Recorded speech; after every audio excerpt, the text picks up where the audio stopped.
இன்றைய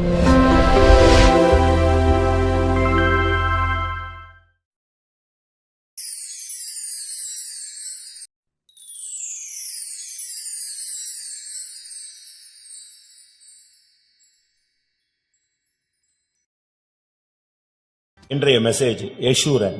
Today's message is Jeshurun. கர்த்தருடைய பரிசுத்த நாமத்துக்கு மகிமை உண்டாவதாக. Glory be to the holy name of the Lord. ஏசாயா தீர்க்கதரிசன புஸ்தகம் 44ஆம் அதிகாரம் முதல் 3 வசனங்களை ஒரு விசை வாசிப்போம். Prophetical book of Isaiah chapter 44 verses 1 to 3. இப்போதும் என் தாசனாகிய யாக்கோபே, நான் தெரிந்து கொண்ட இஸ்ரவேலே கேள்.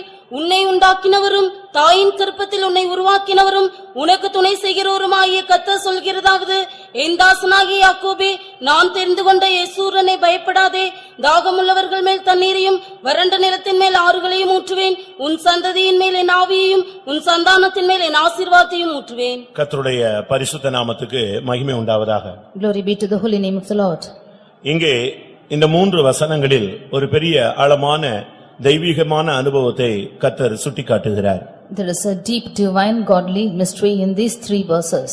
இங்கே தேவன் தன்னுடைய பிள்ளைகளுடைய சந்ததிகளுக்கு கொடுக்கக்கூடிய ஆசீர்வாதம் அழகாக சொல்லப்பட்டிருக்கிறது. Here the blessing which the Lord is giving for his generation is written here.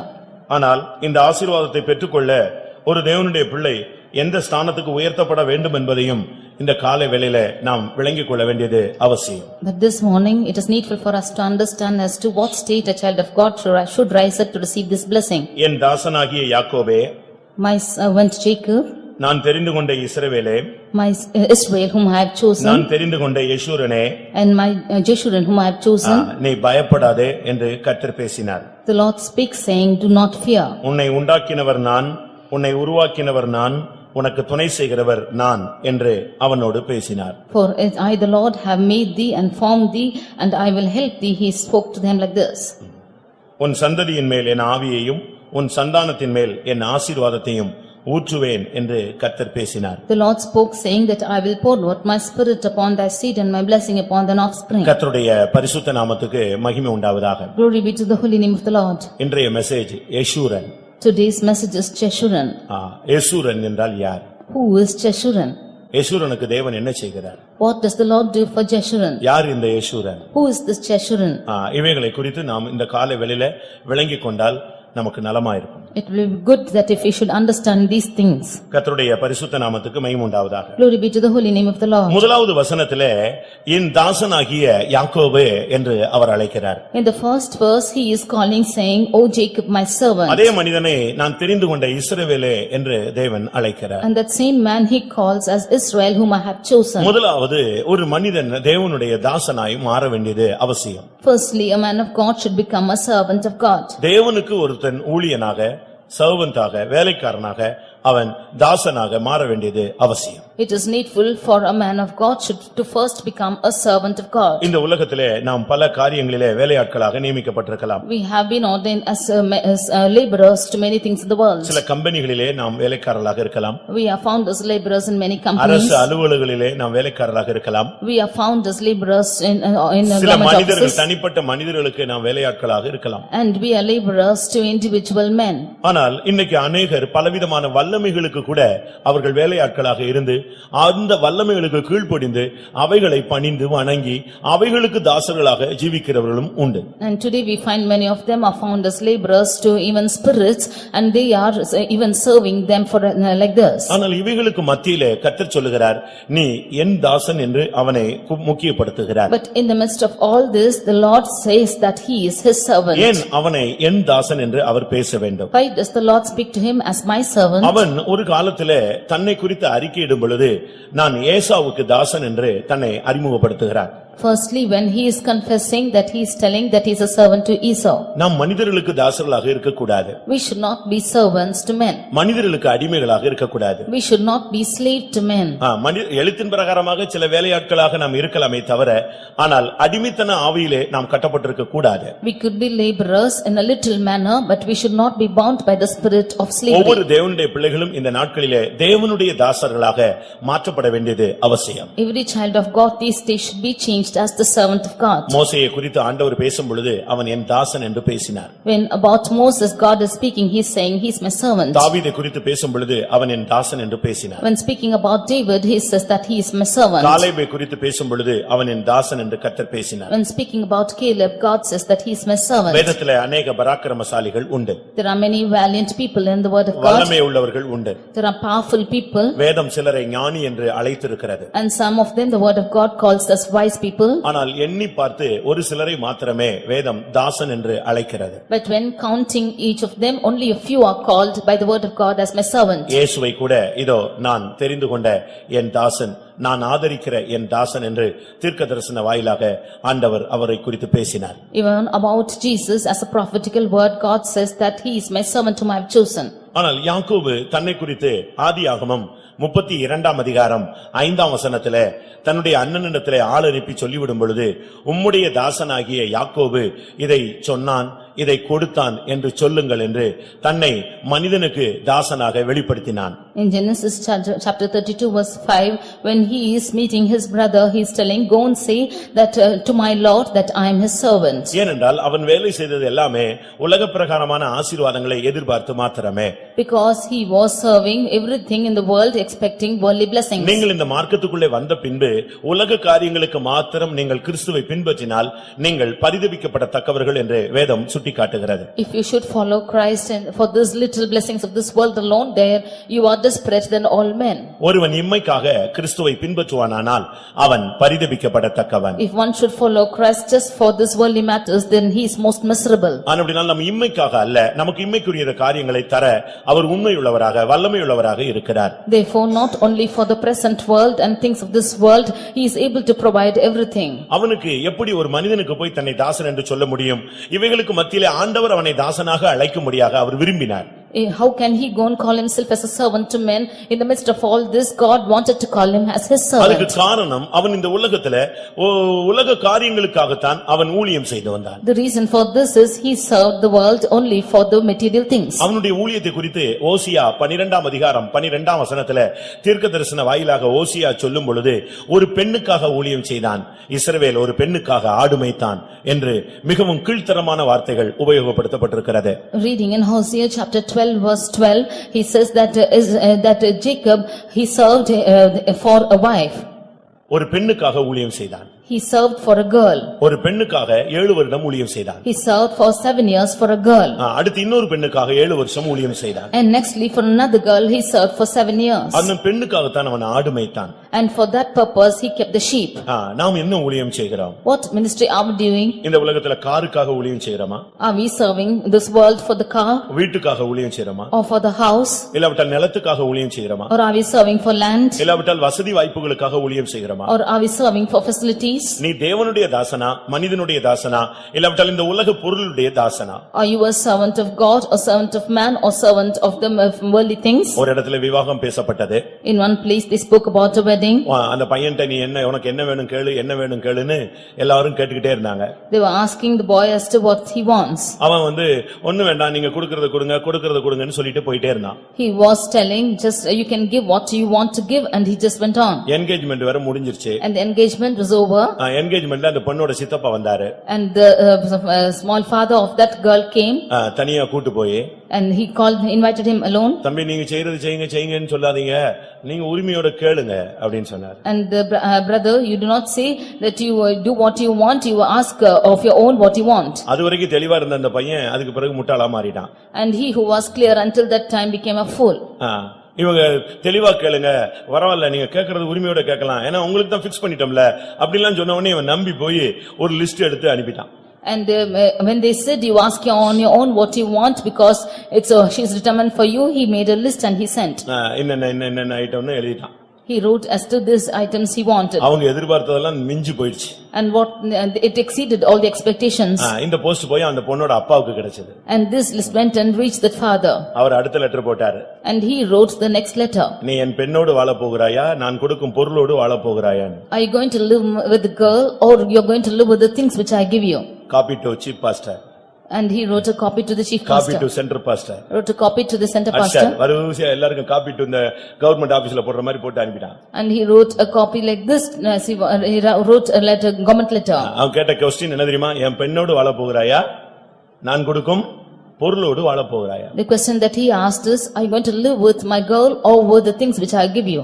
அந்த கேட்ட கேள்வி கரெக்ட் தான். It was a good question he asked. திருப்பி மன்னிப்பு கேட்டான். இப்ப அந்த பொண்ணோட தான் வாழ்றான். And finally he asked for forgiveness and is living with a girl. அவன் சொன்னா இந்த சித்தப்பா பண்ண இதுக்கு நான் புத்தி இல்லாம செஞ்சிட்டேன். And what my uncle has done, I have done it foolishly, he said. இன்னைக்கு அநேகர் வாழ்க்கை கூட இந்த உலகத்துல மற்ற பொருளுக்கு தாசர்களாக, பணத்துக்கு தாசர்களாக தான் வாழ்க்கையை அமைக்க அநேகர் சித்தம் கொள்ளுகிறார்கள். Even today people of this world are wanting to determine their lives and becoming a slave to the things of this world. ஆனால் கர்த்தர் இவனை தன்னுடைய தாசனாய் மாற்ற அவர் சித்தம் கொண்டார். But it was the will of God to turn him as his servant. ஒரு பெண்ணுக்காக 14 வருஷம் 7 வருஷம், இன்னொரு பெண்ணுக்காக இன்னொரு 7 வருஷம், ஒரு பெண்ணுக்கு தாசனாக இருந்தவனை, இன்னொரு விதத்துல சொல்ல போனால் தன்னுடைய அண்ணனுக்கு தாசனாக தன்னை அறிமுகப்படுத்தினவனை கர்த்தர் தன்னுடைய தாசன் என்று அழைக்கும்படியாக அவர் விரும்பினார். He who worked as a slave for a girl for 7 years, and in the next angle he who was a servant to his brother, the Lord wanted to make him his servant. தாசன் என்பது அது ஒரு subject. Servant is another subject. அது தேவைப்படும் பொழுது நாம் படிக்கலாம். When it's needful we can learn about ஆனால் it. யாக்கோபை கர்த்தர் இந்த இடத்துல என்னுடைய தாசன் என்று அவர் அழைக்க விரும்பினார். But the Lord wanted to call this Jacob as my servant. முதலாவது நீங்கள் தேவனுடைய ஊழியர்கள், வேலைக்காரர்களாக நீங்கள் உங்களை மாற்றுங்கள். Firstly, you should change yourself as the servants of God. உலகத்துல நீங்கள் யாருக்கோ ஒரு வேலைக்காரர்களாக நியமிக்கப்பட்டிருக்கலாம். அதை குறித்து நான் இப்பொழுது பேச விரும்பவில்லை. You might have been appointed as servants in the world, but I do not want to speak about that. ஆனால் பரலோகம் உன்னை பார்த்து தன்னுடைய வேலைக்காரன் என்று சொல்லுமா? But will the heaven look into you and say that you are a servant? தேவன் தன்னுடைய வேலைக்காரன் என்று உன்னை சொல்லுவாரா? Will God call you as his servant? உன்னை குறித்து தன்னுடைய வேலைக்காரன் என்று அவர் சொல்லுவாரா? Will he call you as his servant? பிரியமானவர்களே, என் தாசனாகிய யாக்கோபே என்று அவனை அழைத்தார். He is calling us Jacob, my servant. யாக்கோபு என்று சொன்னால் என்ன அர்த்தம்? What is the meaning of Jacob? தட்டி வீழ்த்துகிறவன் என்று அர்த்தம். One who is demolishing things. அவனுக்கு விரோதமா என்ன சூழ்நிலை வந்தாலும் அதை தட்டி வீழ்த்திடுவான். Whatever comes against him, he will demolish it. அது என்ன டெக்னிக்கல் ஆனாலும் யூஸ் பண்ணுவான். He will use every techniques for it. அவனுக்கு அத பத்தி மத்தவங்க என்ன துக்கப்படுவாங்கங்கறத பத்தி அவனுக்கு கவலையே கிடையாது. He will not be grieved as to what the others are grieved about. அவனுடைய எய்ம் தானுடைய லைஃப்ல எதுவுமே குறுக்கிட கூடாது. ஒரு ஸ்போர்ட்டிவ் மைண்டோட மோதிக்கிட்டே இருப்பான். He with a sportive mind, he will move and he will destroy everything. He will not bother about others. அவனுடைய மைண்ட்ல அந்த blessing தான். In his mind was the blessing. அதுதான் அவன் மைண்ட்ல ஓடிக்கிட்டே இருக்கும். Only that was running in his mind. மற்றவன் துக்கப்படுவானே, அழுவானே, நம்ம இப்படி பொறுத்தன பண்ணிட்டா அவன் எவ்வளவு வேதனைப்படுவான். அந்த மைண்ட் அந்த அவனுக்கு சாடிஸ்ட் மைண்ட் அவனுக்கு. Others will be grieved and they will be worried. He will not be worried about that because he was a sadist. அவனுடைய மைண்ட்ல அண்ணன் துக்கப்படுறான். அவன் ஏற்கனவே சேஷ்டபுத்திர பாகத்தை எடுத்தாச்சு. Already he has got the first share and therefore he will not think as to his brothers grieved. ஏற்கனவே சேஷ்டபுத்திர பாகம் ரெட்டிப்பான பங்கு வாங்கியாச்சு. Already he has got the double portion of the firstborn and he's got it from the brother. கடைசி ஆசீர்வாதத்தையும் புடிங்கிட்டான். And he has got the last blessing too. அவன் அழுவானே, that he'll cry, அவன் துக்கப்படுவானே, he'll be grieved, அவன் கோவப்படுவானே, he'll get angry, அவன் பின்மாறுவானே, and he will backslide. அவன் என்ன செய்வான்? What will he do? அதெல்லாம் மத்தவனுடைய துக்கம் வேதனை இவனுக்கு மைண்ட்லயே வர்க் பண்ணாது. தான் ஆசீர்வதிக்கப்படணும். இது மைண்ட் தான் அவன் மைண்ட்ல ஓடிட்டே இருக்கு. Others griefs of worries will not hurt him at all. He should be blessed. Only that was going on in his mind. பாருங்க, அவன் உட்கார்ந்து அழுகுறான் எனக்கு ஆசீர்வாதம் வேணும்னு. ஆனா அவனுடைய கோபம் முழுசும் இவன் பக்கம் திரும்பிடுச்சு. The brother is coming and crying wholly that he wants the blessing and therefore his anger totally turned towards him. நம்ம சொல்றோம் ஏசா பின்மாறி போயிட்டான், கானானிய ஸ்திரியை கட்டிட்டு போயிட்டான், அவன் சபையை விட்டு வெளியே போயிட்டான். காரணம் என்ன? இந்த யாக்கோபு பண்ண சேட்டைதான். We see that Esau was backslidden and he went and married a Canaanite. The reason for this is because of the things which Jacob had done. இவன் செஞ்ச தவறுலதான் அவன் தடுமாறினான். Because of his mistake he stumbled. எப்பொழுதுமே ஆவிக்குரிய சிந்தையோடு ஒரு காரியத்தை கண்ணோக்குங்கள். உலக ஆசீர்வாதத்தின் கண்ணோக்கத்தோடு ஒரு காரியத்தை நீங்கள் ஈடுபடாதிருங்கள். Always look to everything with a spiritual mind and do not interfere everything in the worldly angle. உன்னை நேசிப்பது போல நீ பிறனை நேசி. நீ உன்னை நேசிப்பது போல நீ பிறனை நேசிப்பாயாக. As you love yourself, you love your neighbor. மற்றவங்க உனக்கு என்ன செய்யணும்னு நீ ஆசைப்படுறியோ அதை நீ மற்றவனுக்கு நீ செய். What you expect others to do unto you, you do to the others. மற்றவங்க உன்னை கனம் பண்ணணும்னு ஆசைப்படுறியா, நீ மற்றவங்களை கனம் பண்ணு. When you want the others to honor you, you honor the others. மற்றவங்க துக்கப்படுறாங்க, வேதனைப்படுறாங்க, சாப்பிடாம கிடக்குறாங்க, அழுகுறாங்க, அத பத்திலாம் இவங்களுக்கு இல்ல. இவனுக்கு ஆசீர்வாதம் வேணும், அது ஒண்ணுதான் இவன் மைண்ட்ல. அதே ஆசீர்வாதம் அதே மைண்ட்ல தான் போயிட்டு இருக்கான். இம்மைக்காக நீ கிறிஸ்துவை பின்பற்றுகிறாய். He is not grieved as to whether the others are not eating or grieved or crying or fasting. He is not bothered about all that. You are following Christ only for material things. இதுதான் யாக்கோபுடைய first stage. This is the first stage of Jacob. இப்பொழுது இவனை கர்த்தர் change பண்ணார். But now the Lord is changing him. இப்போ அவன்கிட்ட இரண்டாவது பேசினார். என் தாசனாகிய யாக்கோபேன்னு சொல்லிட்டு நான் தெரிந்து கொண்ட இஸ்ரவேலே கேள் அப்படின்னு பேசினார். Now the Lord is speaking to him the second time. Firstly he is saying, O Jacob my servant, and secondly he says, an Israel whom I have chosen. இப்பொழுது அவனை தெரிந்து கொண்டவனாக கர்த்தர் மாற்றினார். Now the Lord is making him as chosen. ஒருவேளை இந்த மார்க்கத்துக்குள்ள நீங்க வர்றதுக்கு முன்னால யாக்கோபாக இருந்திருக்கலாம். Maybe before you were coming into this religion you might have been like Jacob. வந்த புதிதில் கூட நீங்கள் யாக்கோபாக இருந்திருக்கலாம். Even after coming newly you would be as Jacob. வந்த சில வருடங்கள் கூட நீங்கள் யாக்கோபாக இருந்திருக்கலாம். Even after coming for a few years you might have been as Jacob. அவன் அந்த தகப்பன் வீட்டை விட்டு போகும்பொழுது யாக்கோபாக இருந்தான். When he left his father's house he was Jacob. 20 வருஷம் மாமனார் வீட்ல இருந்தான், அங்கேயும் யாக்கோபாக இருந்தான். For 20 years he was in his father-in-law's house, there also he was the Jacob. இதிலிருந்து என்ன விளங்கிக் கொள்கிறோம்? What do we understand from this? ரட்சிக்கப்படுவதற்கு முன்பாக நாம் யாக்கோபு, ரட்சிக்கப்பட்ட பின்பும் யாக்கோபு. Before being saved we are Jacob, even after being saved we are Jacob. இன்னும் எத்தனையோ வருடங்கள் நாம் யாக்கோபாகவே வாழ்ந்து வருகிறோம். For many years together we are living like Jacob. இப்பொழுது கர்த்தர் இவனை எலெக்ட் பண்ண, அதாவது தெரிந்து கொள்ள ஆரம்பித்தார். But now the Lord is choosing him. ஏனென்றால் அவருக்கு இவன் தான் தெரிந்து கொள்ளப்பட்ட சந்ததி. Because he is only the chosen generation for him. ஏனென்றால் ஆபிரகாமுக்கு அடுத்து கர்த்தர் ஈசாக்கை கொண்டு வருகிறார். Because after Abraham God brought Isaac. ஈசாக்குக்கு அடுத்து ஏசாவும் யாக்கோபும் தான் நிக்கறாங்க. After Isaac stands Esau and Jacob. ஏசாவை வெறுத்தென்று ஏற்கனவே ஆல்ரெடி ஆண்டவர் சொல்லி முடிச்சிட்டார். And the Lord has already said that he hates Esau. இப்போ இவனை தான் கிளியர் பண்ண வேண்டியிருக்கு. Now he has to clear him. இவனை இப்படியே யாக்கோபா வச்சா இவனை வச்சு எந்த பிரயோஜனமும் கிடையாது. If he has to be placed as Jacob alone, there's no use with him. அதனால் கர்த்தர் இவனை சேஞ்ச் பண்றதுக்காக இவனை தெரிந்து கொண்டார். Because the Lord wanted to change him, the Lord chose him. ஏன் தெரிந்து கொள்கிறார்? Why is he choosing? தேவனுடைய தெரிந்து கொள்ளுதலுடைய ரகசியம் என்ன? What is the secret of the Lord's choice? யோவான் 15:16 இன் படி பார்க்கும் பொழுது John chapter 15 verse 16. அங்க என்ன சொல்லப்பட்டிருக்கிறது? What is told there? நீங்கள் என்னை தெரிந்து கொள்ளவில்லை, நான் உங்களை தெரிந்து கொண்டேன், காரணம் நீங்கள் கனி கொடுக்கும்படியாக. Ye have not chosen me, but I have chosen you that you might bring forth the fruit. தேவனுடைய திட்டத்தின்படி தேவன் நம்மை தெரிந்து கொண்டார். According to the plan of God, the Lord is choosing us. நீங்கள் என்னை தெரிந்து கொள்ளவில்லை, நான் உங்களை தெரிந்து கொண்டேன். Ye have not chosen me, but I have chosen you. நீங்கள் போய் கனி கொடுக்கும்படிக்கு, உங்கள் கனி நிலைத்திருக்கும்படிக்கு நான் உங்களை ஏற்படுத்தினேன். That ye should go and bring forth fruit, and that your fruit should remain. I have chosen you. இருக்கிற வரைக்கும் அவனுக்குள்ள கனி கொடுக்கிற ஜீவியம் இல்ல. As long as he was Jacob, there was not a fruit bearing life. அவன் mind முழுசும் பெண்களாகவே இருந்தது. His mind was fully with girls. அவன் மைண்ட் ஃபுல்லா குழந்தைகளாகவே இருந்தது. His mind was full of children. அவன் மைண்ட் ஃபுல்லா ஆடுகளாகவே இருந்தது. His mind was full of sheep. அவன் மைண்ட் ஃபுல்லா வஞ்சிக்கிறதாகவே இருந்தது. His mind was full of deception. அவன் மைண்ட் ஃபுல்லா ஆசீர்வாதத்துக்காக எவனையும் ஏமாத்த அவன் ரெடி ஆயிட்டான். He was wanting to deceive any man just for blessing. அண்ணனை ஏமாத்த ready. He was able to deceive his brother. அப்பாவை ஏமாத்த ready. He was ready to deceive his father. அடுத்து மாமனை ஏமாத்ததுக்கு ready. He was ready to deceive his father-in-law. அவனுடைய mind வந்து ஆசீர்வாதம் தானே தவிர வேற எதுவுமே கிடையாது. In his mind was only the blessing and not anything else. ஸ்பிரிச்சுவலா வந்துட்ட பிறகு நீ மாம்சத்தை அதுல நினைக்க கூடாது. After coming to a spiritual angle, you should not connect your carnality. சபைக்குள்ள வந்துட்ட பிறகு இந்த உலக ஆசீர்வாதங்களுக்காக நீ அழுகிறது, கண்ணீர் விடுறதெல்லாம் இருந்தா நீ இம்மைக்குரிய ஒரு நபர். After coming to the church for the material things of this world, if you're going to cry, then you are man who are after the world. கர்த்தர் இப்பொழுது இவனை சந்தித்து தெரிந்து கொள்ளப்பட்டவனாய் மாற்ற விரும்பினார். But now the Lord met him and wanted to choose him. அப்ப தெரிந்து கொள்ளும் பொழுது இவன் யாக்கோபாக இருக்க முடியாது. Then when he is a chosen person, he cannot be like Jacob. அதுக்கு பிறகு அவன் யாக்கோபுன்னு சொன்னா இந்த மார்க்கத்துல அவன் பைபிள் தூக்கிட்டு அலையறதுல பிரயோஜனம் கிடையாது. If he is called as Jacob, there's no use, then he carrying the Bible on this religion. ஆனாலும் கர்த்தர் என்ன பண்ணாரு? அவனை தெரிந்து கொண்டவனாக மாற்றும் பொழுது இஸ்ரவேலாக அவனை உண்டு பண்ணி ஆரம்பித்தார். Therefore, when the Lord wanted to make him him a chosen person, he changed him as Israel. இந்த இடத்துல தான் அவனுடைய லைஃப் சேஞ்ச் ஆகிறது. It is in this point that his life changed. கர்த்தர் நம்மை தெரிந்து கொள்ள விரும்புகிறார். The Lord wants to choose us.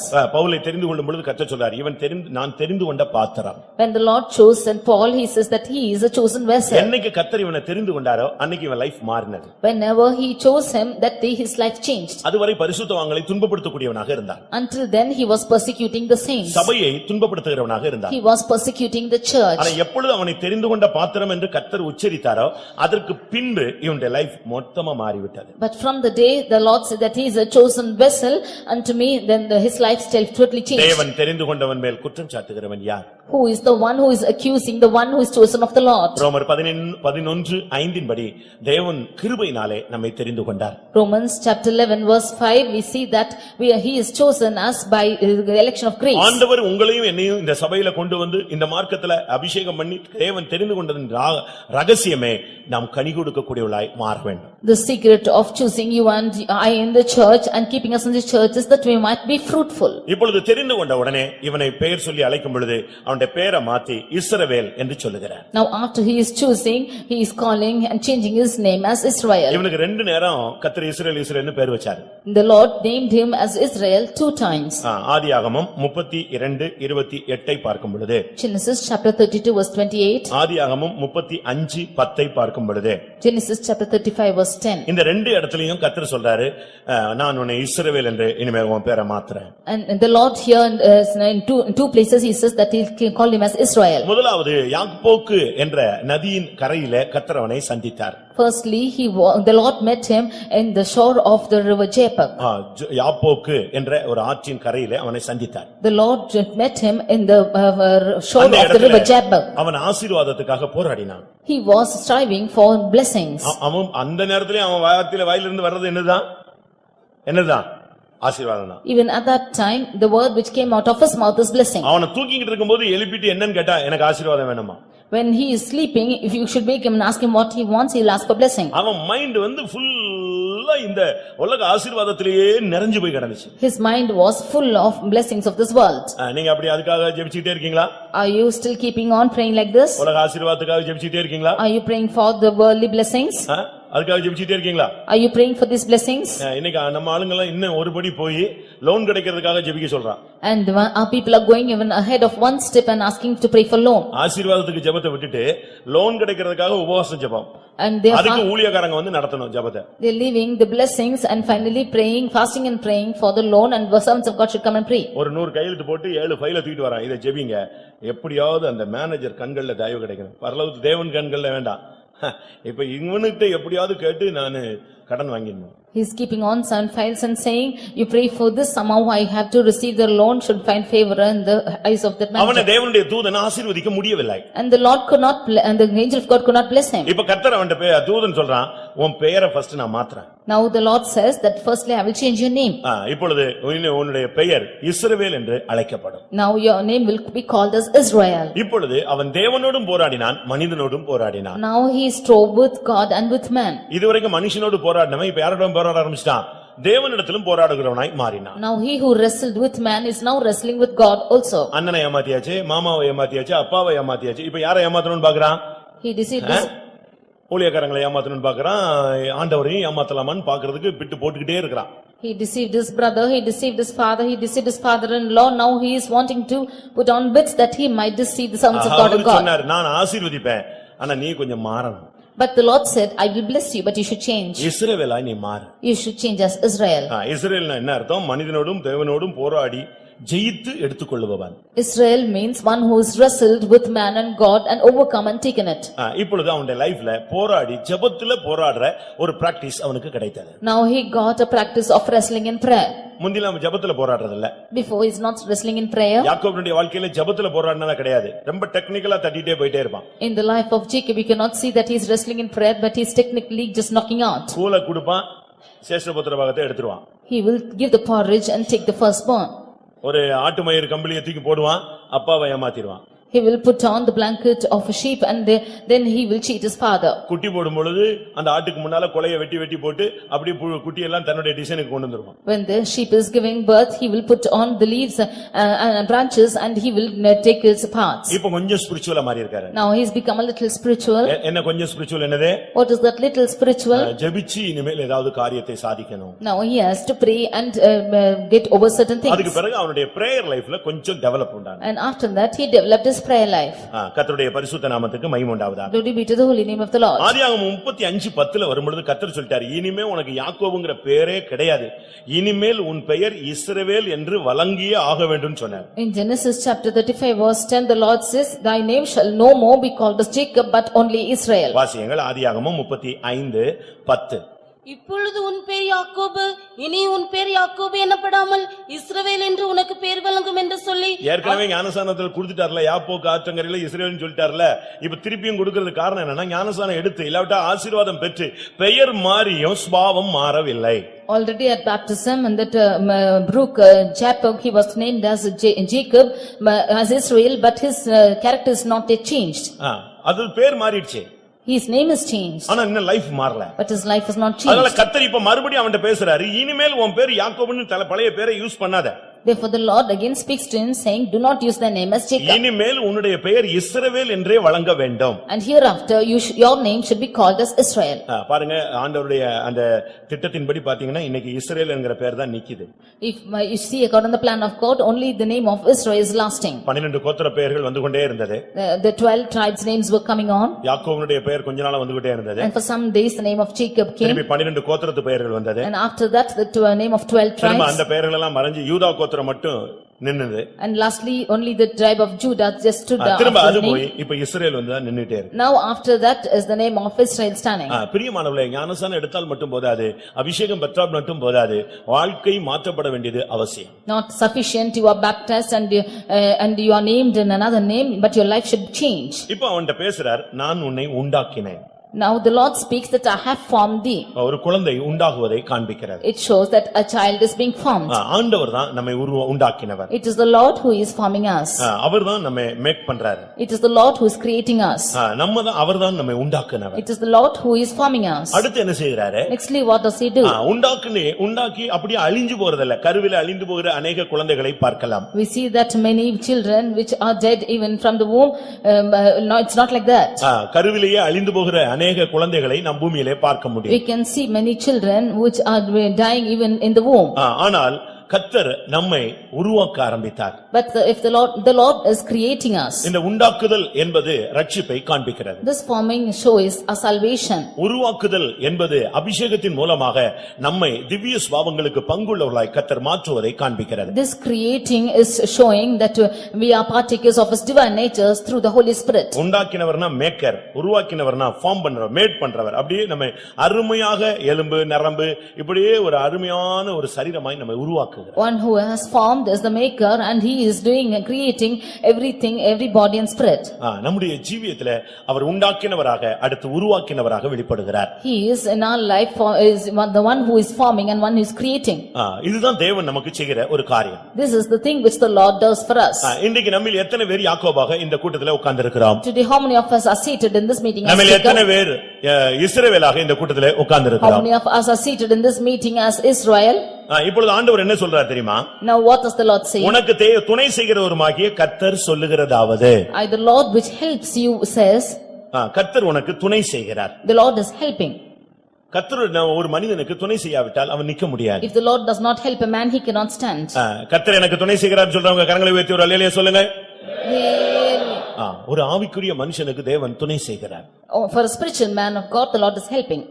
1 Samuel 14 நான் பார்க்கும் பொழுது, When we read in 1 Samuel chapter 14, 45 ஜனங்கள் சொன்னாங்க, யோனத்தானோடு கர்த்தர் கூட இருந்து நமக்கு துணை செய்தார். Verse 45, the people are saying that the Lord was with Jonathan and he is helping us. தேவன் நமக்கு துணை செய்தார். The Lord is helping us.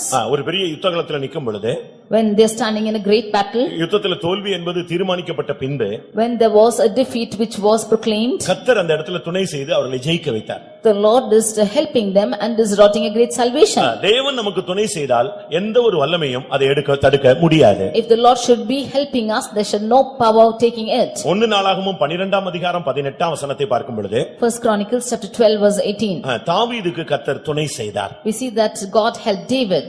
தேவனுடைய பிள்ளைகள் யாரெல்லாம் இருக்கிறாங்களோ அவர்களுக்கு அவர் துணை செய்கிறவராக இருக்கிறார். Whoever is the children of God, the Lord is helping them. பிரியமானவர்களே, நமக்கும் கூட அவர் உதவி செய்ய வல்லவர். Dear beloved, the Lord is able to help us also. உங்களில் எந்தெந்த காரியங்களுக்கு கர்த்தர் துணை செய்யணும்னு நீங்க காத்திருக்கீங்க? In what things do you expect the Lord to help you? அவர் ஒரு மனிதனுக்கு துணை செய்கிற ஒரு நல்ல ஒரு ஏற்ற துணையாக இருக்கிறார். He is a helper to a good help to the man. புருஷனுக்கு மனைவி ஒரு ஏற்ற துணை. The wife is a good mate to the husband. அதே வசனத்தை அப்படி திருப்பணும். மனைவிக்கு புருஷன் ஒரு ஏற்ற துணை. And wife and husband is also a helpmate to the wife. எத்தனை பேருக்கு அப்படி ஒரு லைஃப் அமைஞ்சிருக்குன்னு சொல்லுங்க பாப்போம். How many of your life is based on this aspect? என் புருஷன் எனக்கு ஏற்ற துணைன்னு எத்தனை மனைவிகள் சொல்லுவாங்க? How many of the wives can say that my husband is a helpmate to me? எத்தனை புருஷர்கள் எனக்கு கிடைச்ச மனைவி ஏற்ற துணை, made for each other அப்படினு சொல்ல முடியும்? How many husbands can say that my wife is a good helpmeet and we are made for each other? அப்படி எத்தனை புருஷர்கள் சொல்ல முடியும்? கல்யாணத்தன்னைக்கு சொல்லுவாங்க. On the wedding day they will say like this. வரவங்க எல்லாம் சொல்லுவாங்க ஒரே மாதிரி இருந்தா பரவாயில்லை, கர்த்தர் தான் ஏற்படுத்தி வச்சிருக்கிறார். All those who can, all those the invitees will say, if they are like that the God has ordained them. ஆதாமுக்கு ஏற்ற துணைன்னு சொன்ன உடனே இவங்க எல்லாரும் அந்த ஒரு வசனத்தை படிச்சுக்கிட்டாங்க. ஏவாளுக்கு ஏற்ற துணைன்னு ஆதாம சொல்ல முடியல. When it was a helpmeet to Adam, they all caught with that verse and it was not told that Eve was a helpmeet to Adam. ஒரு சிலருக்கு இந்த ஏற்ற துணையோடு இணைந்து செயல்பட அவங்களுக்கு முடியல. Some of them are not able to unitedly work with the helpmeets. கல்யாணம் கட்டினதுடைய பர்பஸே பாதி பேருக்கு தெரியாது. Half of them do not know the purpose for which they are wedded. அவங்க சொன்னாங்க கட்டினேன். They said and they got married. அவங்க காட்டுனாங்க, நான் சரின்னு சொன்னேன். They showed and I said okay. கட்டிக்கிறியான்னு கேட்டாங்க, சரின்னு சொன்னேன். They asked if I would accept to marry, I said okay. திருப்பியும் கட்டவிழ்க்க வகை தேடுகிறாய். Then why are you wanting to marry again? நல்ல ஏற்ற துணைகளாக இருக்க வேண்டும். You should be a helpmeet to each other. அது ஒரு நாள் அல்ல. It's not for one day. ஒரு மாசம் அல்ல. Not for 1 month. வாழ்வுல கடைசி நிமிடம் வரைக்கும் புருஷன் மனைவிக்கு ஏற்ற துணை, மனைவி புருஷனுக்கு ஏற்ற துணை. Until the last moment of life, the husband is a helpmeet to the wife and wife is a helpmeet to the husband. ஒண்டியா இருந்து விழுகிறவனுக்கு ஐயோ, ரெண்டு பேர் இருந்தால் உடனாளி தூக்கி விடுவானே. If one should be individual, if he should fall, woe unto him. If they are two together, then one will lift him up. அப்படிதான் Bible சொல்லுது. That is what the word of God says. ஒருவன் விழுந்தால் பிரசங்கி 4ஆம் அதிகாரத்துல பார்க்கும் பொழுது, When you read in Ecclesiastes chapter 4, ஒண்டியா இருப்பதிலும் இருவர் கூடி இருப்பது நல்லது. it is good for you to be two together than to be alone. 10ஆம் வசனத்துல ஒருவன் விழுந்தால் அவன் உடனாளி அவனை தூக்கி விடுவான். In verse 10 you see that when one should fall, they and the other will lift him up. ஒண்டியா இருந்து விழுகிறவனுக்கு ஐயோ, அவனை தூக்கி விட துணை இல்லையே. Woe to the one who is falling alone because there's no one to lift him up. 12ஆம் வசனத்துல ஒருவனை யாதாம் ஒருவன் மேற்கொள்ள வந்தால் இருவரும் அவனுக்கு எதிர்த்து நிற்கலாம். Verse 12 we see that if one should come resisting him, then two of them can resist them. மனைவிக்கு விரோதமாக ஆவிகள், வியாதிகள், பலவீனங்கள், தோல்விகள் வரும் பொழுது புருஷன் போய் நின்னு ஜெபித்து பலவீனத்துல தாங்கி உதவி செய்து செய்யணும். அதுக்கு தான் புருஷன். When there are failures or weaknesses in the wife, then the husband should go and stand forward to help her. That is for why is the husband living. ஒரு சிலர் என்ன நினைக்கிறாங்கன்னா, மனைவிக்கு போய் ஹெல்ப் பண்ணிட்டா மத்தவங்க எல்லாம் நம்மள தப்பா விளங்கிடுவாங்கன்னு சொல்லிட்டு இவங்க சாகுற வரைக்கும் ஹெல்ப் பண்ண மாட்டாங்க. செத்து போன பிறகு உட்கார்ந்துட்டு இருப்பான் வேடிக்கை பார்த்துட்டு. Some of them think it's wrong or others will take it wrong. They should go and help their wife. Until death they will not go help their wife and after that they will sit and cry. குடும்பத்துல உதவி செய்யறதுல prestige பார்க்க கூடாது. You should not look to prestige in helping you in your family. நீ பக்கத்து வீட்ல போய் வேலை செஞ்சாதான் குற்றம். It's wrong for you to go and help in the neighbor's house. பக்கத்து வீட்ல போய் நீ பிளேட் கழுவுனாதான் பாவம். If you go and wash the plate in the neighbor's house, it's wrong. பக்கத்து வீட்டுக்காரங்கள வண்டியில ஏத்திட்டு போனாதான் தப்பு. If you should take the neighbor on your vehicle, it's wrong. ஓ மனைவியை கூட்டி போறதுல தவறு கிடையாது. There's no wrong in you taking your wife. ஓ வீட்டை நீ சுத்தம் பண்றதுல பாவம் கிடையாது. There's no sin in you cleaning your house. இதெல்லாம் நீங்க வந்து பிரஸ்டீஜ் பண்ணி வாழ்க்கையவே நீங்க கேள்விக்குறியாக நிப்பாட்டி விடக்கூடாது. You should not look into prestige in these things and make your life a question. ஆனா கர்த்தர் உத்தமனுக்கு கர்த்தர் துணை துணையாயிருக்கிறார். But unto the upright the Lord is a இந்த helper. மார்க்கத்துல வந்த பிறகு நீ உத்தமனாய் மாறிப்பாரு, கர்த்தர் உனக்கு நிச்சயமா எந்த சூழ்நிலையிலும் துணையாய் நிற்பார். If you are upright in this religion, at any situation, the Lord will be your helper. 2 தீமோத்தேயு 4:17 பவுல் சொல்லுகிறார், என்னுடைய ஊழியத்தை நிறைவேற்ற கர்த்தர் எனக்கு ஒரு துணை செய்தார். 2 Timothy 4:17, St. Paul says that Lord helped me that I might fulfill my ministry. நான் எனக்கு கூட ஒருவனும் நிக்கவில்லை. There was none standing on my side. எல்லாரும் என்னை கைவிட்டு விட்டார்கள். All of them forsook me. ஆனால் கர்த்தரோ எனக்கு துணையாக நின்று என்னால் ஊழியம் நிறைவேற கர்த்தர் எனக்கு உதவி செய்தார். But the Lord stood with me and he helped me to fulfill my ministry. சிங்கத்தின் வாயிலிருந்து நான் ரட்சிக்கப்பட்டேன். I was delivered out of the mouth of lion. காரணம் கர்த்தர் எனக்கு துணை செய்தார். The reason is the Lord was with me. கர்த்தருடைய பரிசுத்த நாமத்துக்கு மகிமை உண்டாவதாக. Glory be to the holy name of the Lord. இங்கே அடுத்து அவர் பேசுகிறார், முதலாவது யாக்கோபு என்று சொன்ன தேவன், இரண்டாவது இஸ்ரவேல் என்று அழைத்த தேவன், மூன்றாவது நான் தெரிந்து கொண்ட யெஷூரனே என்று பேசுகிறார். Firstly, the Lord says, called him as Jacob. Secondly, he called him as Israel. Thirdly, he calls him as Jeshurun. யார் இந்த புது ஆளு? Who is this new person? யார் இந்த Jeshurun? Who is this Jeshurun? இந்த யாக்கோபு தாங்க தேர்ட் ஸ்டேஜ்ல யெஷூரனாய் form ஆகுறார். It is this Jacob who is changed as Jeshurun in the third stage. First stage யாக்கோபு. First stage, he was Jacob. இரண்டாவது தேவன் அவனோடு இடைப்பட்டு அவனுடைய வாழ்வை மாற்றுகிற இடம் இஸ்ரவேல். Secondly, God is intervening with him and changing him as Israel. இப்பொழுது அவனுடைய வாழ்க்கை பூரணத்தை நோக்கி போகும் பொழுது அவன் யெஷூரனாக உருவாக்கப்பட்டான். Thirdly, when his life is going on into perfection, he is formed as Jeshurun. இப்பொழுது அவனுடைய பெயர் Jeshurun. Now his name is Jeshurun. முதலாவது அவனை யாக்கோபாய் கண்ட தேவன், இரண்டாவது அவனை இஸ்ரவேலாய் அழைத்த தேவன், மூன்றாவது அவனை யெஷூரனாய் உருவாக்கி நிறுத்தினார். The Lord who called him saw first as Jacob, secondly one who chose him as Israel, now he is forming him as Jeshurun. நான் திரும்பவும் சொல்லுகிறேன். I again repeat. ரட்சிக்கப்படுவதற்கு முன்பாக நாம் யாக்கோபு. Before we are saved, we are Jacob. ரட்சிக்கப்பட்ட பின்பு நாம் இஸ்ரவேலர். After being saved, we are Israel. அடுத்து நம்முடைய பூரணத்தை நாம் சந்திக்கும் பொழுது யெஷூரனாய் மாறுகிறோம். Nextly, when we go on to our perfection, we become as Jeshurun. Jeshurun என்று சொன்னால் கடவுளின் நீதிமான் என்று அர்த்தம். Jeshurun means the righteous of the Lord. ஒரு மனிதன் ரட்சிக்கப்பட்டால் மட்டும் போதாது, அவன் தேவனுடைய நீதிமானாய் மாற வேண்டியது அவசியம். Not sufficient a man is saved, he should become the righteous of the Lord. இன்னொரு மொழிபெயர்ப்பில் அவனுடைய பெயருக்கு அர்த்தம் இன்பமானவன். In another translation, he is pleasant. உத்தமமானவன். He is upright.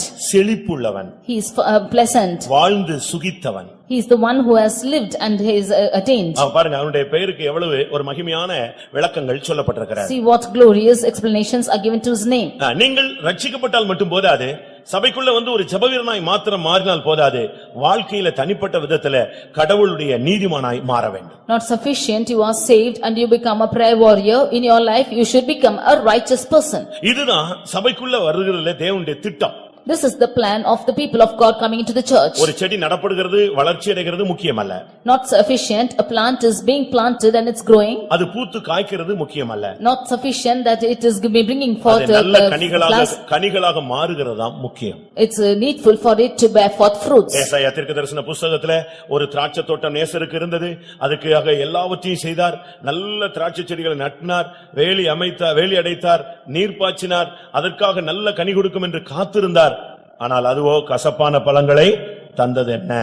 But we see in Isaiah that he says that he has planted a good vine and he chose the choicest vine and built in the towers and made vineyards and he looked forward with it but it brought forth wild grapes. ஒரு சிலர் யெஷூரனை யாரோ ஒருத்தன் போல் இருக்குன்னு நினைக்கிறாங்க. Some of them think that Jeshurun is somebody else. இது யாக்கோபுடைய கவிதை நடை பெயர். அதாவது அவனை குறித்து ஒரு பாடல் பாடும் பொழுது அவனை வேதம் சொல்லுகிறது யெஷூரனே என்று அழைக்கிறது. This is the poetical name of Jacob.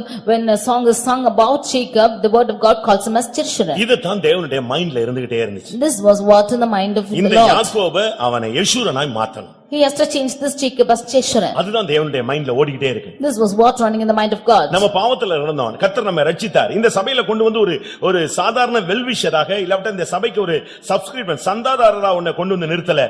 இந்த சபையில நீ ஒரு சீயோனாய் எருசலேமாய் மாறணும். அதுதான் தேவனுடைய திட்டம். We were fallen in sin, but the Lord saved us, and we should not be as a well-wishers or subscribers of this church, but you should be formed as Zion and Jerusalem of this church. சரி நீ கல்யாணம் கட்டிட்டியா உனக்கு அந்த சீயோனின் தரிசனம் போயிடுச்சா உன் பிள்ளை சீயோனா மாறணும். Right, you are wedded and you have lost the vision of Zion, but your children should be turned as Zion. சரி உன் பிள்ளையும் தடுமாறிட்டானா அவன் எருசலேமாவது மாறட்டும். If your child has stumbled, at least he should live as Jerusalem. சரி அவன் பிள்ளையாவது சீயோனா உருவாகட்டும். At least his children should be turned as Zion. ராஜாக்கள் உனக்குள் தோன்றுவார்கள் ன்னு சொன்ன அந்த தீர்க்கதரிசனம் உனக்கு கிடையாதா? Don't you have the prophetical word which says that the king shall rise about from thee? சீயோனின் கல்லுகள் இல்லாவிட்டால் நானும் என் பிள்ளைகளும் சீயோனிலே அற்புதங்களாகவும் அடையாளங்களாகவும் இருக்கிறோம் என்ற வாக்குத்தத்தம் உனக்கு கிடையாதா? Is not the promise for you which says that I and my children are found as miracles in Mount Zion? நீ இந்த சபையிலே மரியாள் கிடையாதா? Are you not as Mary in the church? நீ இந்த சபையிலே ஒரு எலிசபெத் கிடையாதா? Are you not as Elizabeth in the church? நீ இந்த சபையிலே ஆபிரகாமாய் மாறவில்லையா? Are you not changed as Abraham in the church? உனக்குள்ளே ராஜாக்கள் இல்லாவிட்டால் சீயோன் உருவாகிறது கிடையாதா? Is not kings arising or Zion arising from you? நீங்கள் உங்களை நீங்களே கேள்வி கேட்க வேண்டிய ஒரு நேரம் வந்துவிட்டது. Is the time for you question yourselves? நான் தெரிந்து கொண்ட யெஷூரனே பயப்படாதே. My Jeshurun whom I have chosen, do not fear. இதுல மறைந்திருக்கிற சத்தியம் என்னன்னா நீ யெஷூரனாய் மாறினா உனக்கு கர்த்தர் ஆறுகளை வறண்ட நிலங்களிலே ஆறுகளை ஓட வைப்பார். The hidden truth in this is if you are changed as Jeshurun, then the Lord will cause the rivers to flow in the wild யெஷூரனே places. பயப்படாதே வறண்ட நிலத்தின் மேல் ஆறுகளை ஊற்றுவேன். Jeshurun, do not fear, for I will pour out water in the dry ground. நீ கடவுளின் நீதிமானாய் மாறு உன் பிள்ளைகள் மேல ஆவியும் இறங்கும் ஆசீர்வாதமும் இறங்கும். You become a righteous person of the Lord, and the spirit and the blessing will be poured upon you. பிள்ளைகளுடைய ஆசீர்வாதம் என்பது பெற்றோருடைய ஜீவியத்திலே மறைந்திருக்கிறது. The blessing of your children is hidden in the life of the parents. வேர் பரிசுத்தமாய் இருந்தால் கிளைகளும் பரிசுத்தமாய் இருக்கும். If the root is holy, the branches also will be holy. முதற்பலனான மாவு பரிசுத்தமாய் இருந்தால் பிசைகிற மாவு எல்லாமே பரிசுத்தமாய் மாறும். If the first flour is holy, the whole of the lump also will be holy. தலை சரியா இருந்தா மத்ததெல்லாம் சரியா இருக்கும். If the head be right, everything will be right. தகப்பனும் தாயும் யெஷூரனாய் நீங்கள் மாறி பாருங்கள் இந்த சபையிலே உங்களுடைய சந்ததிகள் நிலைத்திருப்பார்கள். The father and mother become Jeshurun, and the seed of this church will become as Jeshurun. நீ யாக்கோபா இருக்கிற வரைக்கும் வறண்ட நிலத்திலே ஆறுகள் ஊற்றப்பட முடியாது. உன் பிள்ளைகள் ஆவியினாலோ ஆசீர்வாதத்தினாலோ நிரப்பப்பட முடியாது. Until you be as Jacob, then floods will not go upon your dry ground, and the blessing of the Spirit of God will not be poured upon your seed. ஒருவேளை நீ இஸ்ரவேலாய் மாறி இருக்கலாம். You might have been changed as Israel. ஏதோ ஜெபித்து ஒரு தரிசனம் தீர்க்கதரிசனம் ஏதோ ஒரு ஜெபம் அப்படினு நீ ஜெபம்னு சுத்திட்டு இருக்கலாம். இதனால உன் பிள்ளைகள் ஆசீர்வதிக்கப்பட்டுருவாங்கன்னு நினைச்சிராத. ஆசீர்வதிக்கப்படலாம் உலக பிரகாரமாய் ஆவி வராது. You might have got a vision or a spirit of prayer and go about saying that you are praying, but do not think that there will be this, your children will be blessed because of this, and the Spirit will not be poured upon them. உலகத்தின் ஆசீர்வாதம் கோடிக்கணக்குல வருங்க. The crores of blessings will come upon this world. என்னை விழுந்து பணிந்துகொள் நான் இந்த உலகத்தின் மகிமையை தர்றேன்னு பிசாசு சொன்னா நீ இங்க வந்து தான் ஆசீர்வாதம் பெறணும் இல்ல அவன் கால்ல விழுந்தாலே உன்னை கோடீஸ்வரனா மாத்திடுவான். Satan said that you fall down and worship me, and I will give you the blessings of this world. If you should worship him itself, he will make you a millionaire. சாது சுந்தர் சிங் கிட்ட போய் பிசாசு பேசினானா. When speaking to Sadhu Sundar Singh, devil said like this, வா you come, இந்தியாவிலே உன்னை பெரிய நபராய் மாற்றுகிறேன். I will make you a great person in India. உலகம் உன்னை பேசக்கூடிய ஒரு நபராய் உருவாக்குகிறேன். I will make you a person who is spoken of family in the world. இயேசு இயேசுன்னு சொல்லிட்டு இந்த பனிமலையில கிடந்து சாகுறியே. Why are you dying in these mountains full of ice saying Jesus and Jesus? வா நான் உன்னை இந்த தேசத்துல இல்ல உலகத்திலேயே உன்னை ஒரு பெரிய மாமனிதனாய் மாற்றுகிறேன். I will not make you as Jesus but as a great person in this world. உன்னை மகாத்மான்னு அழைக்கிற மாதிரி நான் உன்னை கொண்டு வரேன்னு சொன்னேன். I will make you a person who is called as a Mahatma. அப்பாலே போ சாத்தானேன்னு சொன்னாராம். And he said, get away Satan. அப்ப சாத்தான் நின்னு சொன்னானா. And Satan standing said, உனக்கு ஒரு சான்ஸ் கொடுத்தேன். I gave you a chance. நீ அதை பயன்படுத்தல. You made no use of it. நீ பாரு உன் கண்ணுக்கு முன்னாலே காந்தின்னு ஒரு ஆளை கொண்டு வரேன் பாருங்க. In front of your eyes you see that I will bring a person called Gandhi. காந்தின்னு ஒரு ஆளை கொண்டு வரேன். இந்தியாவுலயும் அவன் ஃபேமஸ் ஆவான், வேர்ல்ட் லெவல்லயும் அவன் ஃபேமஸ் ஆவான். I will bring a person called Gandhi. He will become famous in India and in the world. நீ அந்த வாய்ப்பை தவற விட்டுட்டு போய்டானோ. You have lost the choice, he said, and went. அதுக்கு அப்புறம் யார் வராரு? யார் வரா? Gandhi முளைக்கிறார். It was after that came Gandhi. படிச்சிட்டு இருந்தவரை பிடிச்சி அவன் ஹிட் பண்ண ஆரம்பிச்சான். உள்ள தூக்கிட்டு வந்தான். One who was learning, he brought him and he brought him inside. ஆப்பிரிக்கால படிச்சிட்டு இருந்தவரை போய் டச் பண்ணான். One who was studying in Africa was called by him. தேச தந்தையாக உன்னை மாற்றி கொண்டு வா. I will make you a father of the nation. நீங்க எந்த தந்தையா மாத்த விரும்புறீங்க? Which father do you want to become? உனக்கு மகாத்மா காந்தி வேணுமா இல்ல பரிசுத்தவான்களே மகாத்மா வேணுமா? Do you want the Mahatma of Gandhi or the Mahatmas of the saints? சங்கீதம் 16 பார்க்கும் பொழுது When you read in Psalm 16, யார் மகாத்மா? who is Mahatma? இந்த 3ஆம் வசனத்துல பார்க்கும் பொழுது When you see the third verse, என் செல்வம் உமக்கு வேண்டியதாயிராமல் பூமியில் உள்ள பரிசுத்தவான்களுக்கும் நான் என் முழு பிரியத்தையும் வைத்திருக்கிற மகாத்மாக்களுக்கும் அது வேண்டியதா இருக்கிறது என்று சொன்னாய். and he said that my goodness is extended not to thee but to the saints that are in the earth and to the excellent in whom was all my delight. அங்க பரிசுத்தவான்கள் தான் மகாத்மாக்கள்னு அழைக்கப்படுகிறார். It is the saints who are called as Mahatmas. இஸ்ரவேலை கர்த்தர் ஆசீர்வதிக்கிறார். The Lord is blessing Israel. அவனுக்கு பகையெல்லாம் நீங்கி போனது. All the enmity in him has gone. வசதி கூடி போனது. And his facilities increased. ஆனால் இவனுடைய சந்ததி ஒண்ணில்லாம போய்க்கொண்டே இருந்தது. But his seed is becoming nothing. பிள்ளைங்க எல்லாம் சண்டையை போட்டுக்கிட்டாங்க. Children are quarreling with each other. ஒருத்தனை வித்துட்டான். And one is selling one another. ஒருத்தனை தூக்கி குழியில போட்டான். One is putting another one in the pit. ஒருத்தனை கொன்னுறலாம்ங்கறான். One is saying we'll kill him. லேவியும் சிமியோனும் பட்டயத்தை தூக்கிட்டு வெட்டறான். Levi and Simeon are taking their sword and cutting. தீனால் ஊர் சுத்தி பேரை கெடுத்து வாழ்க்கையை கெடுத்துட்டு வந்துட்டான். Diana is roaming about and spoiling her name and her life. இதெல்லாம் இஸ்ரவேலா மாறின பிறகு நடந்த சம்பவங்கள். These are the experiences which take place after he became Israel. இந்த மனிதனை கர்த்தர் யெஷூரனாய் மாற்றுவார். But it is this person the Lord is changing as Jeshurun. நீ இந்த சபைக்குள்ள வந்துட்டு சும்மா ஏதோ பேருக்கு போராடி ஜெபித்து கொஞ்சம் பேருக்கு ஒரு பப்ளிசிட்டி ஆயிட்டு சுத்திக்கிட்டு இருந்து ஒரு பிரயோஜனம் இல்ல. இதனால உன் பிள்ளைகளுடைய வாழ்க்கையில மாற்றம் கிடையாது. நீ யெஷூரனாய் மாறினால் உன் சந்ததி ஆவிக்குரிய சந்ததியாய் உருவெடுக்கும். After coming into this church, you praying and you doing some things and roaming about, it does not bring any blessing upon your children. If you become as Jeshurun, only then your inheritance will be தேவன் உன் blessed. வாழ்வை இன்பமாய் மாற்ற வாஞ்சிக்கிறார். The Lord wants to change your life as pleasant. தேவனுடைய நீதிமானாய் உன்னை மாற்ற The வாஞ்சிக்கிறார். Lord wants to change you as a righteous person. உன்னை உத்தமனாய் மாற்ற விரும்புகிறார். The Lord wants to change you as an upright. விசுவாசத்திலே உன்னை செழிப்புள்ளவனாய் மாற்ற The விரும்புகிறார். Lord wants to flourish you in your faith. உன் ஆத்துமா வாழ்கிறது போல நீ எல்லாவற்றிலும் வாழ்ந்து சுகித்து இருக்கும்படியாக அவர் The விரும்புகிறார். Lord delights you to replenish in your heart as your soul is. ஆனால் நீ யெஷூரனாய் மாற வேண்டும். But you should become as Jeshurun. யெஷூரனாய் இருந்தால் நீ தாகம் உள்ளவனாய் மாறும் பொழுது கர்த்தர் உனக்கு தண்ணீரை தருவார். When you become as Jeshurun, when you become thirsty, the Lord will give you water. அது என்ன தாகம்? What is that thirst? நீதியின் மேல் பசி தாகம் உண்டாகும். There will be thirst after righteousness. அடுத்து தேவன் மேலேயே உனக்கு தாகம் உண்டாகும். Nextly, you will be thirst after God itself. மத்தேயு 5:6 படி நீதியின் மேல் பசி தாகம் உள்ளவர்கள் பாக்கியவான்கள். Matthew 5:6 it is said, blessed are the ones who thirst after hunger and thirst after righteousness. They will be filled. சங்கீதம் 42:2 பார்க்கும் பொழுது Psalm 42:2 என் ஆத்துமா ஜீவனுள்ள தேவன் மேலேயே தாகமாய் இருக்கிறது. My soul is thirsting after the living God. இந்த உலக தாகங்கள் எல்லாம் போய் அதெல்லாம் மறந்து இந்த உலகத்தில் உள்ளதான ஆசாபாசங்கள் இது மேல உள்ளதான வாஞ்சை விருப்பம் எல்லாம் அப்படியே முற்றிலும் போய் இப்பொழுது நம்முடைய ஆத்மா யெஷூரனாய் மாறும் பொழுது நம்முடைய ஆத்மா தேவன் மேல தாகம் உள்ளதாய் மாறுகிறது. The thirst after this world is gone and the luxuries and the pleasantness of this world, desires of this world is gone and our soul is thirsting after the living God alone. அப்படி உன்னுடைய ஆத்மா தேவன் மேல தாகமாய் போகும் பொழுது உன்னுடைய வறண்ட நிலவரங்கள் எல்லாம் ஆறுகளாய் மாறுகிறது. Like this, when your life is becoming thirsty after God, then your dry land is becoming rivers. இவைகளுக்கு மத்தியில கர்த்தர் என்ன செய்யறார் தெரியுமா? In the midst of this, what does the Lord do? உன் சந்ததியின் மேல ஆவியை ஊற்றுகிறார். He is pouring spirit upon that seed. நம்முடைய பிள்ளைகள் ஒருவரும் அபிஷேகம் பெறாதவர்களாய் இருக்கவே கூடாது. Our children should none of them be without receiving the Holy Spirit. அதுக்காக நீ என்னனாலும் முயற்சி எடு. Whatever you effort you should take, you can take. தேவனுடைய சமூகத்துல அந்த பிள்ளைகளை வை. You keep these children in the presence of God. அந்த பிள்ளைகளுக்கு எப்படி ஆயனோ அபிஷேகம் பெற்றவர்களாய் அவங்க மாறணும்.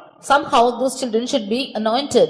பரலோக வாசிகளாய் அவங்கள மாற்றுகிறதுல பேரண்ட்ஸ் நீங்க அதிகமா முயற்சி எடுக்கணும். Parents should take more effort in making them heirs of the kingdom of God. அதுக்காக அந்த பிள்ளைகளை உபவாசம் எடுக்க வைங்க. For that you make your children to fast. அவசியப்பட்ட நீங்களும் உபவாசம் போடுங்க. If it's needful you to fast. அவசியப்பட்ட பிள்ளைகளை கூப்பிட்டு காத்திருப்புல வந்து முழங்கால் போட வைங்க. If it is needful, bring your children to the tarrying meeting and make them to kneel down. அபிஷேகம் இல்லாம உன் பிள்ளை பரலோகத்துக்கு போக முடியாது. Without anointing, your child cannot go to heaven. ஆவியினால் பிறவாவிட்டால் தேவனுடைய ராஜ்யத்தில் பிரவேசிக்கவே மாட்டான். If you are not born of the Spirit, you shall not enter into the kingdom of God.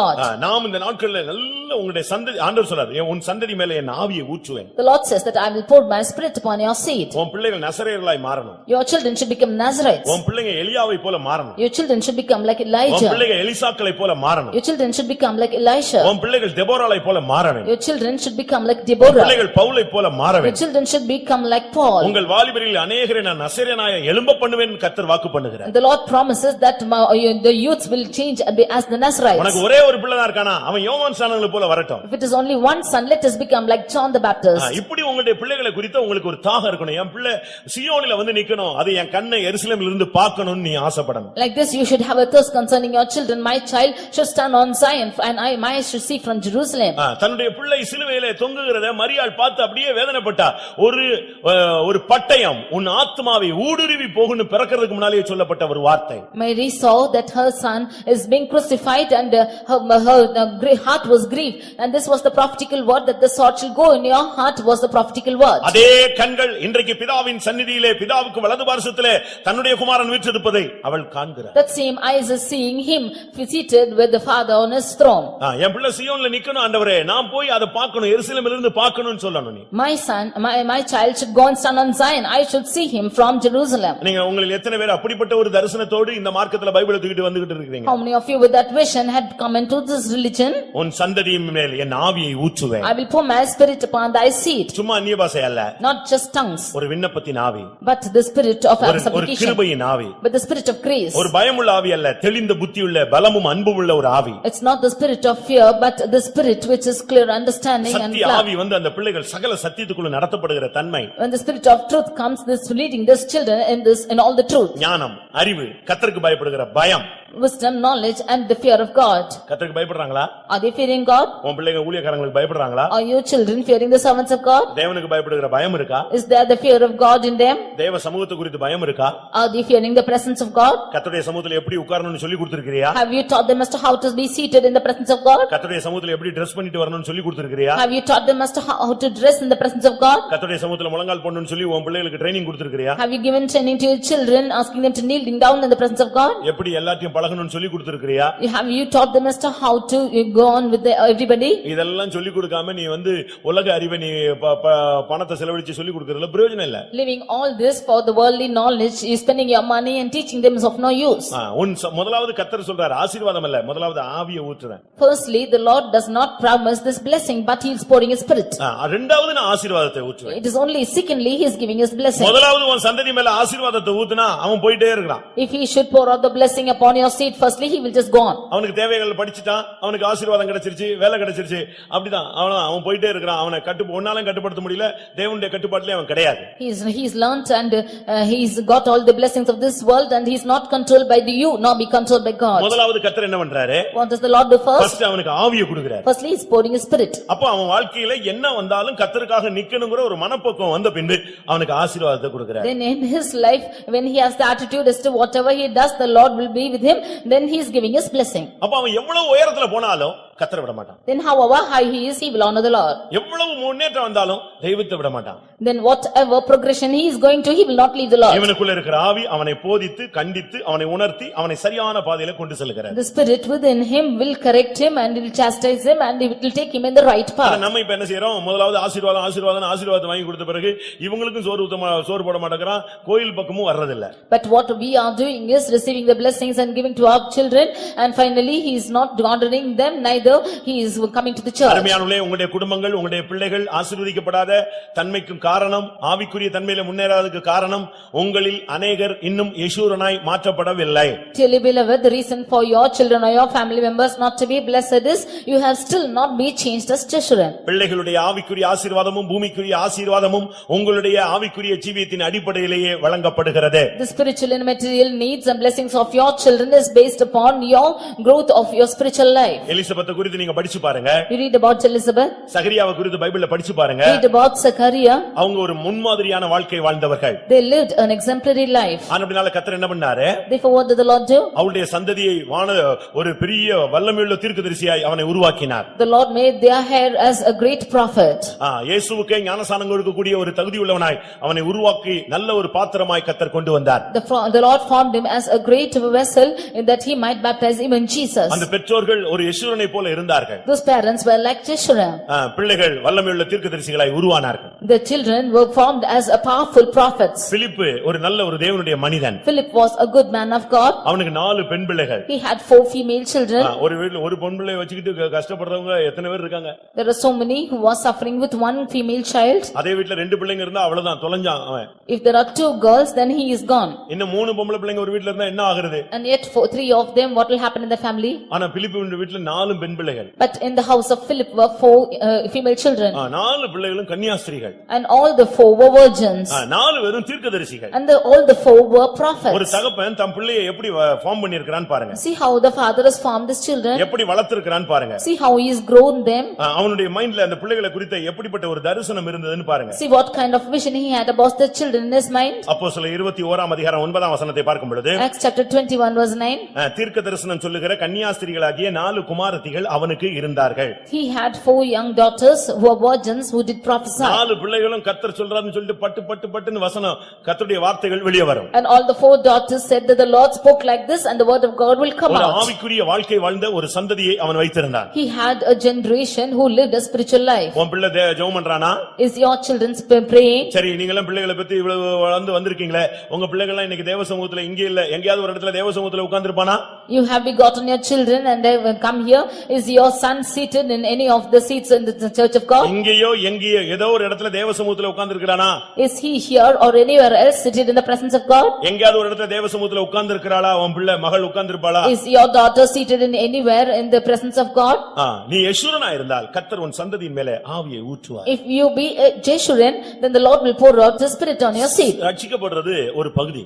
Being saved is on one hand. ஸ்பிரிச்சுவல்ல வர்றது இன்னொரு பகுதி. Coming into spiritual angle is another hand. அந்த ஸ்பிரிச்சுவல்ல பூரணத்தை கடவுளுக்கு நீதிமானாக வாழ்கிறது முக்கியமான ஒரு பகுதி. And going to the perfection that spiritual life and living as a righteous person is most important. இந்த யெஷூரனை குறித்து என்ன சொல்லி இருக்கு தெரியுமா? What is it told about Jeshurun? இன்னைக்கு अनेகர் சபைக்குள்ள வந்து நல்ல ஸ்பிரிச்சுவல்ல வந்தா கூட ஒரு சிலருக்கு இன்னும் ஒரு சில தெய்வீக குணங்கள் இல்ல. Today although many of them are come spiritually in the church, many of them do not possess the divine characters. நிற்கிற எவனும் விழுந்து போகாதபடி எச்சரிக்கையாய் இருக்க கடவன். And beware that one who is standing should not fall. நான் நிற்கிறேன் என்று நீ சொல்லாத, கிருபையில நிற்கிறேன்னு சொல்லு. Don't say that you are standing, say that you are standing by grace. ஒரு சிலர் இந்த சபைக்குள்ள வந்து நல்ல ஸ்பிரிச்சுவல் ஸ்டாண்டர்ட்ல வந்த பிறகு கூட தடுமாற்றத்தை சந்திக்கிறார்கள். Some of them even after coming into this church to a higher standard of spiritual life are stumbling. இதுதான் யெஷூரனுக்கும் ஒரு விசை சம்பவித்தது. This is what happened to Jeshurun once. உபாகமம் Deuteronomy 32ஆம் அதிகாரம் chapter 32 15ஆம் வசனத்துல தான் ஃபர்ஸ்ட் இந்த யெஷூரன் இன்ட்ரோ듀ஸ் ஆகிறார். verse 15, the firstly Jeshurun is introduced. அங்கதான் அவனுடைய வாழ்க்கையில எப்படிப்பட்ட ஒரு காரியம் நடக்கிறது. It was in his life, at this point is taking place in his life. அங்கதான் யெஷூரன் என்று அவர் அழைக்கப்படுகிறார். It is at this place he is called as Jeshurun. உபாகமம் 32ல 15ஐ பார்க்கும் பொழுது Deuteronomy chapter 32 verse 15. யெஷூரன் கொழுத்து போய் உதைத்தான், கொழுத்து ஸ்தூலித்து நினம் துணினபோது தன்னை உண்டாக்கின தேவனை விட்டு தன் ரட்சிப்பின் கண்மலையை அசட்டை பண்ணினான். இங்கதான் யெஷூரன் என்று இந்த பாட்டுல வர்றார். It is in this song that he is called as Jeshurun. 31ஆம் அதிகாரம் கடைசி வசனத்துல இந்த பாட்டின் வார்த்தைகள் என்று சொல்லி இருக்கிறார். In chapter 31 the last verse says that the words of this song. 32ஆம் அதிகாரம் வந்து பாட்டு. And the chapter 32 is a song. வானங்களே செவிகொடுங்கள் அப்படினு கர்த்தர் பேச ஆரம்பிக்கிறார். அது ஒரு பாட்டு. And it's a song which says give ear o ye heavens. இந்த கவிதையிலே தான் 15ஆம் வசனத்துல யாக்கோபு இஸ்ரவேலா மாறி இஸ்ரவேல் யாரா மாறறான்? யெஷூரன் என்று அழைக்கப்படுகிறான். It is in this poem that in the 15th verse that Jacob is turned as Israel and Israel is turned as Jeshurun. நல்ல spiritual ஸ்டாண்டர்ட்ல வந்தவங்க கூட சில நேரங்களிலே மனுஷீகமாக மாம்சீகமாக மாறுறாங்க. Those of them who have come to this spiritual good standard itself are changed as carnal people or fleshly people. அதுக்கு புதிய ஏற்பாட்டுல ஒரு மாடல் வந்து கலாத்தியர் சபை. And the example of the New Testament is Galatian church. அந்த சபையை குறித்து சொல்லி இருக்கிறது ஆவியிலே ஆரம்பம் பண்ணின சபை. And of that church it is said that they have begun in the spirit. ஆவியிலே ஆரம்பம் பண்ணின நீங்கள் மாம்சத்திலே முடிய பார்க்கிறீர்களோ? You who have begun in the spirit, are you wanting to end in the flesh? முன்னே நீங்கள் கொண்டிருந்த ஆனந்த பாக்கியம் எங்கே? Where is the pleasantness which you had in the beginning? ஆரம்பத்துல இந்த கலாத்தியர் சபை ஒரு பெரிய தெய்வீகமான ஒரு சபை.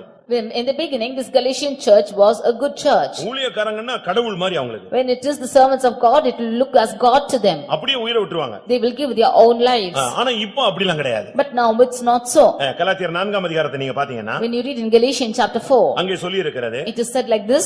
15ஆம் வசனத்திலே நீங்கள் கொண்டிருந்த ஆனந்த பாக்கியம் எங்கே? Verse 15 it is said, where is then the blessedness he speak of? உங்கள் கண்களை பிடுங்கி எனக்கு கொடுக்க கூடுமானால் அப்படியும் செய்திருப்பீர்கள். You would have plucked out your own eyes and have given to me. 14ஆம் வசனத்திலே In verse 16, என் சரீரத்திலே உண்டாயிருக்கிற சோதனையை நீங்கள் அசட்டை பண்ணாமல் அரோசியாமல் என்னை தேவதூதனைப் போல என் கிறிஸ்து இயேசுவைப் போல என்னை ஏற்றுக்கொண்டீர்கள். in verse 14 it is said, my temptation that was on my flesh despised not, nor rejected, but received me as an angel of God, even as கலாத்தியர் சபை Jesus. ஆரம்ப காலங்களிலே ஊழியக்காரங்களை எந்த அளவுல கண்ணோக்கி பார்த்தது என்று பாருங்கள். You see how the Galatian church looked at the servants of God. தேவதூதனைப் போல கிறிஸ்து இயேசுவைப் போல ஊழியக்காரங்களை பவுல பார்த்தாங்க. They beheld Paul or the servant of God as an angel of God, as Christ Jesus. ஆனா இப்போ என்ன செஞ்சிட்டாங்க? ஒருத்தனை அடிச்சிட்டாங்க. But now what is happening is they are beating against each ஒருவரை other. ஒருவர் கடித்து பட்சித்தீர்களானால் அழிவீர்கள் சாவீர்கள் என்று இப்ப வார்த்தை வருகிறது. The word of God says that if you should bite against one another in your flesh, then ye shall die. 5ஆம் அதிகாரம் 7ஆம் வசனத்துல பார்க்கும் பொழுது In verse chapter 5 verse 7 you நீங்கள் see, நன்றாய் ஓடினீர்களே.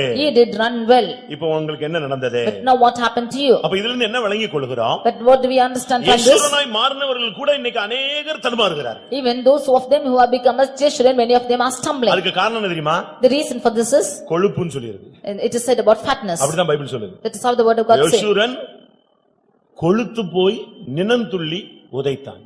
Jeshurun waxed fat and grown thick and he is kicking.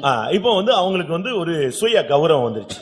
Now he is having a self pride. நான் என்கிற ஒரு அகந்தை வந்துருச்சு. He is having a pride saying I. நம்முடைய நான் என்கிற ஒரு பெருமை அவனுக்குள்ள வந்துருச்சு. He's got the pride saying I. பூரணமாக சிருஷ்டிக்கப்பட்ட உருவாக்கப்பட்ட அந்த தூதன் கூட பூரணத்திலிருந்து அவன் தன்னுடைய தோல்வியை ஏற்படுத்த ஆரம்பித்தான். Even the perfect angel of God who is created perfect, he was from that perfection going on to defeat. 73ஆம் சங்கீதம் Psalm 73 7ஆம் வசனத்தை நான் பார்க்கும் பொழுது verse 7, அங்கே இருதயத்திலே கொழுப்பை பத்தி பைபிள் சொல்லுகிறது. we read about the fatness of the heart. இன்னைக்கு கொலஸ்ட்ரால் ஆகி எத்தனை பேர் செத்துக்கிட்டு இருக்கான் தெரியுமா? Today because of cholesterol many of them are dying. அநேகருக்கு கண்கள்ல கொழுப்பு. So many of them have fatness in eyes. 73ஆம் சங்கீதம் 7ஆம் வசனத்திலே பார்க்கும் பொழுது அவர்கள் கண்கள் கொழுப்பினால் எடுப்பாய் பார்க்கிறது. Psalm 73 verse 7 it said, their eyes stand out with fatness and look their heart with wish. மத்தேயு 13ஆம் அதிகாரத்திலே பார்க்கும் பொழுது When you read in Matthew chapter 13, அங்கே என்ன சொல்லப்பட்டிருக்கிறது? what is told there?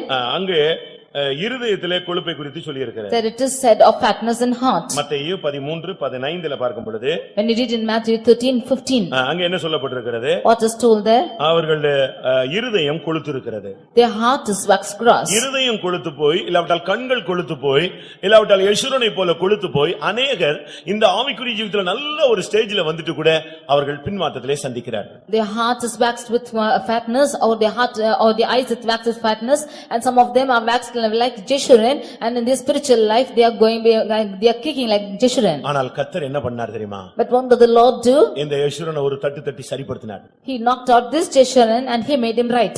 கர்த்தர் அவனை ஆளுகை செய்ய ஆரம்பித்தார். And the Lord began to reign over him. அதனால தான் நான் சொல்றேன் யெஷுரனாய் மாறுங்கள். உங்களை விட மாட்டார். அடிச்சு நொறுக்கி உருவாக்கி கொண்டு போய் நிறுத்திடுவார். But you become like Jeshurun, the Lord will not leave you, he will chastise you, he will rebuke you and will make you stand. உபாகமம் 33 நான் பார்க்கும் பொழுது, When you read in Deuteronomy chapter 33, உபாகமம் 33:5 இந்த யெஷுரனை பத்தி வேதம் என்ன சொல்லுகிறது? reading in Deuteronomy chapter 33 verse 5, what is told about Jeshurun? உபாகமம் 33:5 நான் பார்க்கும் பொழுது, Deuteronomy 33:5, அவர் யெஷுரனுக்கு ராஜாவாய் இருந்தார். he was a king in Jeshurun. உன் லைஃப்ல அவர்தான் ஆளுகை செய்கிறவராக இருக்க வேண்டும். In your life it is he who should reign on you. உன் பிள்ளைகள் வாழ்க்கை, உன் வாழ்க்கை, உன்னுடைய ஊழியம், உன்னுடைய ஜீவியம், உன்னுடைய தொழில், உன்னுடைய ஜெபம், உன்னுடைய விசுவாசம், உன்னுடைய போக்கு வரத்து, உன்னுடைய ஒவ்வொரு அசைவு, உன்னுடைய உட்கார்தல், உன்னுடைய எழுந்திருக்குதல் எல்லாவற்றுக்கும் அவர்தான் ஆளுகை ராஜாவாய். In your life, in your ministry, in your prayer, in your faith life, in all your life, in your going and in your coming, and he should reign as king. நீ யெஷுரனா இருந்தா அவர்தான் உன்னுடைய ராஜா. If you be as Jeshurun, he is your king. அவருடைய business அவரே control பண்ணுவார். He will control your business. உன்னுடைய தொழிலை அவர் நடத்துவார். He will control your business. உன்னுடைய புரோகிராம் அவரே புரோகிராம் பண்ணுவார். And he will he will schedule your programs. உன்னுடைய ஊழியத்தை அவரே நடத்துவார். And he will do your ministry. ஒரு பரிசுத்தவான் சொல்லுகிறார், One servant of God says, ஆரம்பத்திலே நான் ஊழியம் செய்தேன். in the beginning I did the ministry. அடுத்து கொஞ்ச நாள் கழிச்சு சொல்றாரு, நானும் தேவனும் இணைந்து ஊழியம் செய்தோம். And after few days he says that I and God unitedly did the ministry. இப்ப வயசான பிறகு சொல்றாரு இப்ப நான் ஊழியம் செய்யல அவர்தான் ஊழியம் செஞ்சிட்டு Now இருக்காரு after he's become aged, he says that I am not doing the ministry, but he is doing the ministry. இதுதான் தெய்வீகமான ஒரு அனுபவம். This is a divine experience. நாம் யெஷூரனாய் மாறும் பொழுது கர்த்தர் அவனுக்கு ராஜாவாய் இருப்பார். When we become like Jeshurun, God will be like a king to him. இன்னைக்கு இந்த கூட்டத்துல எத்தனை பேர் யாக்கோபு? How many of you are Jacob here in this meeting? எத்தனை பேர் இன்னைக்கு இஸ்ரவேலாய் உட்கார்ந்து இருக்கீங்க? How many of you are seated like Israel here? இந்த ரெண்டு சீட்டுமே failure seat. These both seats are failure seats.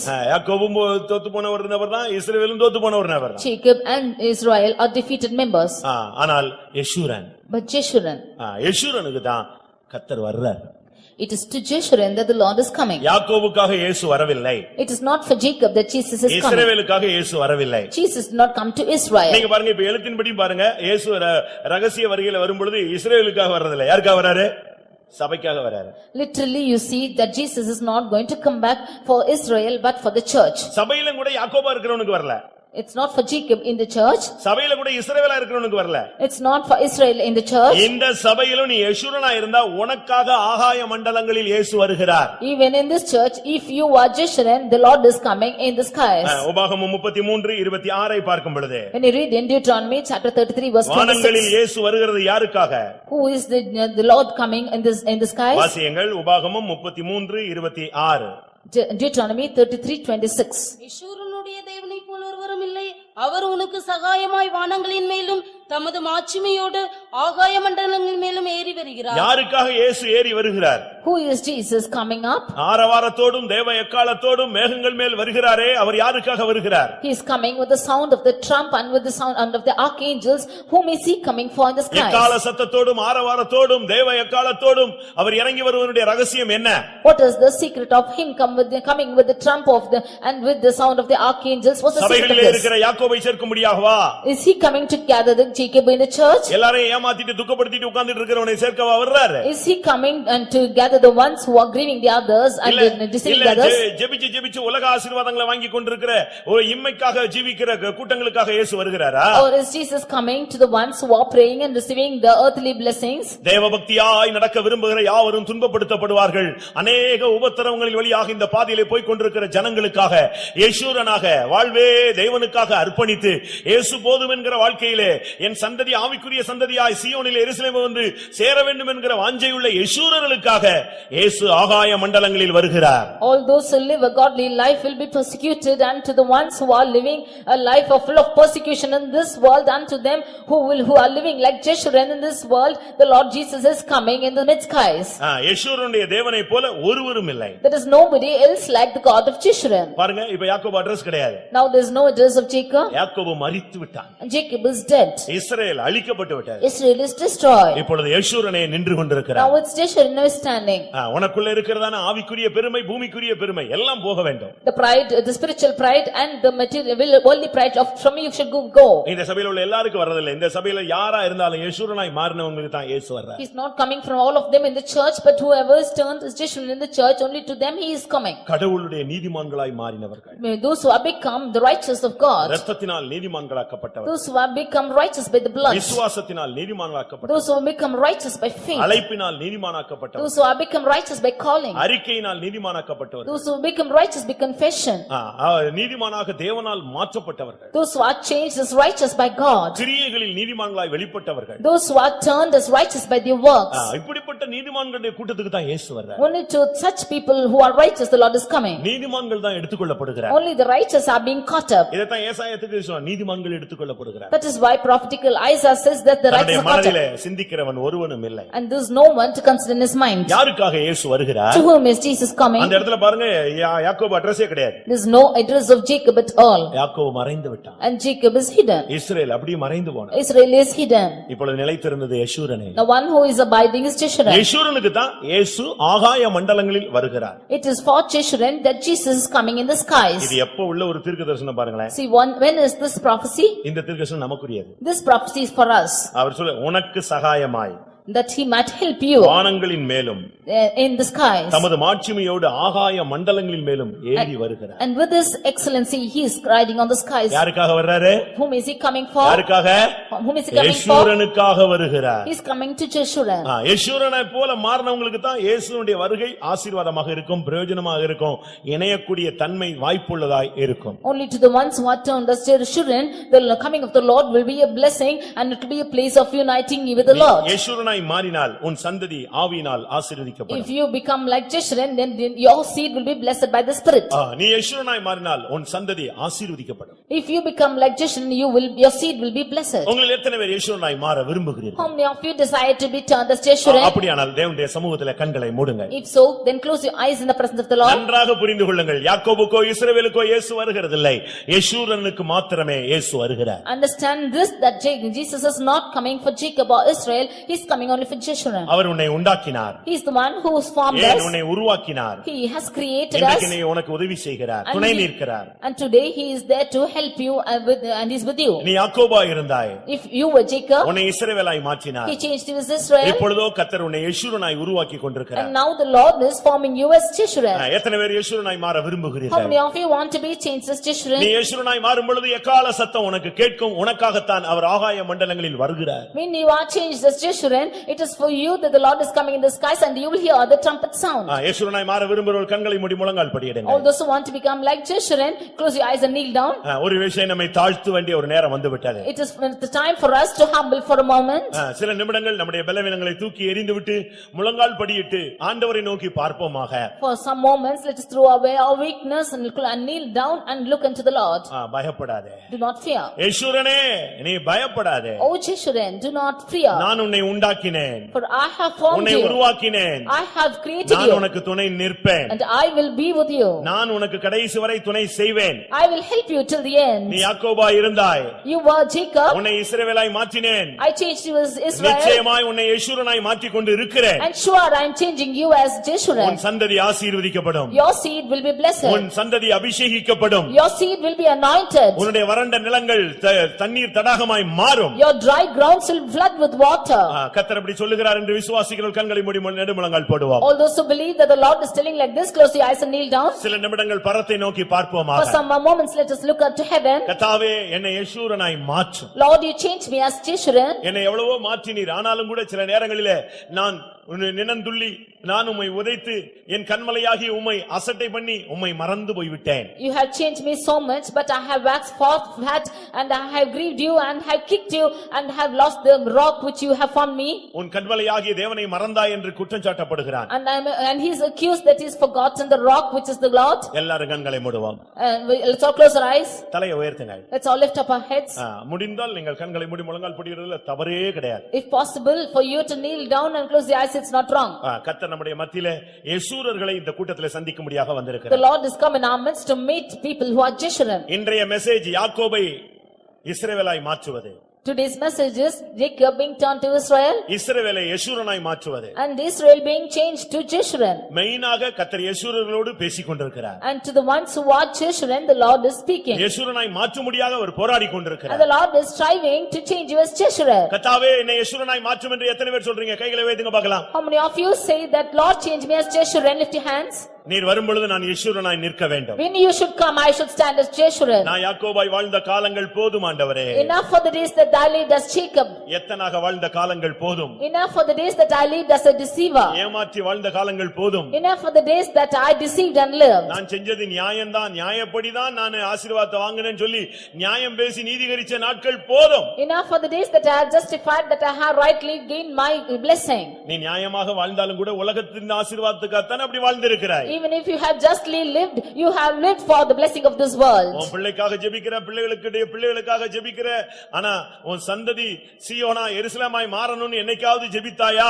You are praying for your seed, but have you prayed that your generation should become a Zion in Jerusalem? பிள்ளை இல்லாதவங்க ஜெபம் பண்ணுங்க. கர்த்தாவே ஒரு பிள்ளை கொடுத்தால் அவனை சீயோனாய் உருவாக்குகிறேன். You pray for your children, Lord, if you should give me a child, I will form him as Zion. பிள்ளை உள்ளவர்கள் சொல்லுங்க, கர்த்தாவே என் பிள்ளையை சீயோனாய் நீர் மாற்றும்படியாக நான் உம்முடைய கரத்திலே தத்தம் செய்கிறேன். All those who have children, yes, we pray saying, Lord, I give my son into your hands that he might become as Zion. நான் பரலோகத்தில் வரும்பொழுது சியோன் மலையிலே உம்மோடு என் பிள்ளை நிக்கிறதை நான் காண ஆசிக்கிறேன். When I come to heaven, I want to see my child standing on Zion with you. செபதேயு அந்த மனைவி சொன்னாள், என் 2 பிள்ளைகளும் சிங்காசனத்திலே ஒருவன் வலது பக்கத்திலும் ஒருவன் இடது பக்கத்திலும் இருந்தால் போதும், எனக்கு இந்த உலகத்திலே என் பிள்ளைகளால எனக்கு எந்த நன்மையும் வேண்டாம், சிங்காசனத்திலே என் பிள்ளைகள் வந்து சேர்ந்தால் போதும் என்று சொன்னாள். This wife of Zebedee said that my 2 sons, if they should stand one on the left and right on the throne of God, that is sufficient. I do not want anything else. எத்தனை பேர் உங்களுடைய பிள்ளைகள் ஆவிக்குரியவர்களாய் மாற வாஞ்சிக்கிறீர்கள்? How many of you desire your children to be spiritual? அப்ப நீ யேசுரனாய் மாறு. Then you become as Jeshurun. சகோதரனே சகோதரியே, நீ யேசுரனாய் மாறு. Brother sister, become as Jeshurun. நீ யேசுரனாய் மாறினால் if you become கர்த்தர் as உனக்கு Jeshurun, ராஜாவாய் இருப்பார். the Lord will be as king. அவர் உன்னை ஆளுகை செய்வார். He will reign over you. முழுவதும் அவர் பொறுப்பிலே இயங்கும். Everything will exist in his inheritance. யேசுரனுக்காக இயேசு வருகிறார். It is for Jeshurun that Jesus is coming. யேசுரனுக்காக இயேசு ஆகாய மண்டலங்களில் வானங்களில் வருகிறார். For Jeshurun, Jesus is coming in the skies.